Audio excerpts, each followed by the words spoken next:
Hey, leader, welcome back to the 12 Days of Christmas Leadership series focusing on breaking up with self sabotage. Today, on the fifth day of Christmas, we're going to be talking about ending things with the overachiever in your life. And I don't mean your partner. The holidays are a wonderful time for reflection, connection, and sometimes letting go of what no longer serves us. As we celebrate the festive season, it's important to evaluate the aspects of ourselves that might be holding us back or causing unnecessary stress in our lives. So, today we're going to be talking about saying goodbye to the hyperachiever, the part of you that's constantly striving to achieve, that works tirelessly, and may leave you feeling exhausted, or dare I even say, empty inside. Now, why would we want to break up with the hyperachiever? Well, as leaders, we often strive for excellence, but when that pursuit becomes all consuming, it can lead to burnout, strained relationships, and loss of genuine connection with ourselves and others. Now, in my personal experience, I can tell you the lie of this saboteur is that when you achieve the next thing, whatever that is, that you will be happy or that you will be good enough, smart enough, talented enough, you will have made it. You get the idea. And the fact is that this is a fallacy. And I have to tell you, like, I was so bought into this, and there wasn't an end to it. I kept feeling that I needed to have something else external to me to validate my existence. In other words, my happiness or my enoughness was conditional on the next achievement. Now, I have been working with these concepts, which come from the work of positive intelligence, for over 2 years, maybe even three now. And I keep a photo of myself here on my desk. And when I look at this 2-year-old version of myself, she was more than enough. Just sitting there in her bed, wearing her cowboy pajamas and holding her stuffed donkey, smiling ear to ear. Now, if you have children or grandchildren, you know what I mean. And if you don't have children or grandchildren, just think about the you that was before the age of 5 to 7 when everything was conditioned into you. You are enough too. So, how do we go about this breakup? Here are a few steps to consider.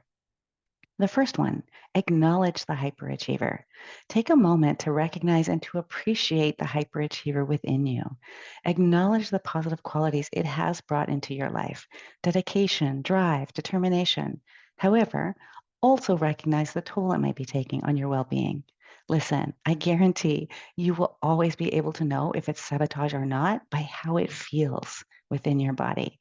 If your emotions are negative, it's one of these saboteurs messing with you.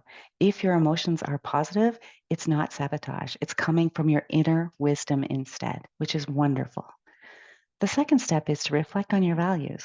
Just reflect on your core values and what truly matters to you. Ask yourself if the hyperachiever aligns with these values or if it's pushing you toward goals that aren't in harmony with your authentic and true self, the person that you want to become in the world. And again, notice how you feel. The third step is to set boundaries. Now, establishing healthy boundaries between work and personal life, learning to recognize when the hyperachiever is taking the reins and gently guide it back when necessary, because balance is really key. So, for those of you who know me, you will know this about me. And this has always been my work to do. It might always be my work to do. And what I've learned about myself is that when you love what you do, it's really hard to stop. And what got me here won't get me to where I'm wanting to go. And I have other interests that I want to explore.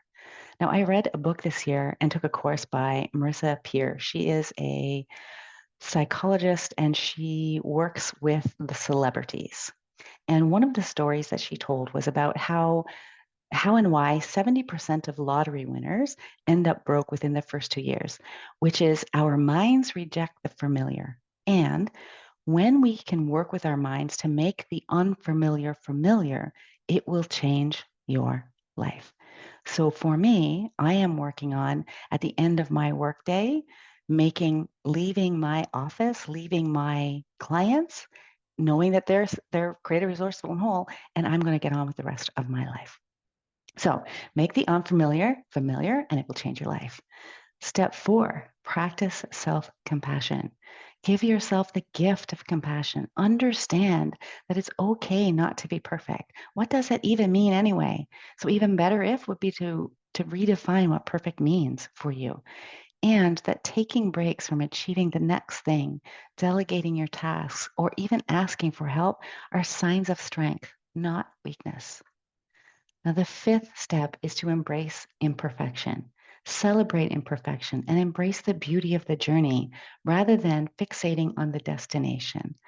Life is a series of experiences, or as I like to call them, temporary steps. And sometimes the most meaningful lessons come from the detours. So, as we face the fifth day of Christmas, consider giving yourself the present of a more balanced and authentic life by breaking up with the hyperachiever within you. Leadership starts with self awareness and the courage to evolve. So that wraps up another episode of the Who Are You to Lead Anyway podcast. Thank you so much for joining me. If you have found this episode helpful, please share it with someone who might benefit. And I will be back tomorrow to talk about hyper rational. And as always, stay curious, stay authentic, and lead from your heart. Make it a great day.